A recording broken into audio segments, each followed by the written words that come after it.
প্রিয় দর্শক, আজকে আমি আপনাদের জানাবো প্রিয়তমা ছবিতে অভিনয় করে কোন শিল্পী কে কত টাকা নিজের পকেটে তুলেছেন বা পারিশ্রমিক নিয়েছেন। তার সাথে থাকছে প্রিয়তমা ছবির বাজেট কত ছিল, সাকিব বসের বৃদ্ধ লুকে কত টাকা খরচ হয়েছে এবং প্রতি গানে কি পরিমাণ অর্থ ব্যয় করেছে ছবির পরিচালক। এই সব খুঁটিনাটি গুরুত্বপূর্ণ তথ্য জানবো আজকে। প্রথমে আসা যাক প্রিয়তমা ছবির নায়িকা ইদিকা পালকে নিয়ে। কলকাতার সিরিয়ালের নাটকের জনপ্রিয় নায়িকা ইদিকা পাল তার জীবনের প্রথম ছবিতেই 6 লক্ষ টাকা পারিশ্রমিক নিয়েছে ইদিকা।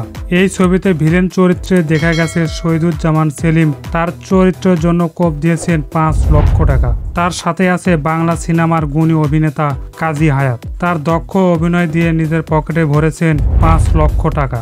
এই ছবির সূক্ষ্মভাবে কাজ করার জন্য হিমেল আশরাফ পারিশ্রমিক নিয়েছেন 10 লক্ষ টাকা। প্রিয়তমা ছবিতে সবচেয়ে বেশি রেকর্ড পরিমাণ পারিশ্রমিক নিয়েছে শাকিব খান। নায়কের অভিনয়ের জন্য সুপারস্টার কিং খান নিজের পকেটে তুলেছেন 85 লক্ষ টাকা। সেই সাথে সাকিবের বৃদ্ধ লোকের কারণে খরচ হয় 9 লক্ষ টাকা। সেই সাথে বালামের কণ্ঠে ও প্রিয়তমা গানের সর্বমোট খরচ হয় 4 লক্ষ টাকা। কুরবানি কুরবানি গানে ব্যয় হয় 6 লক্ষ টাকা। প্রিয়তমা ছবির ঈশ্বর গানে খরচ হয় 2 লক্ষ টাকা। এই ছবির মোট বাজেট ছিল 4 কোটি প্লাস।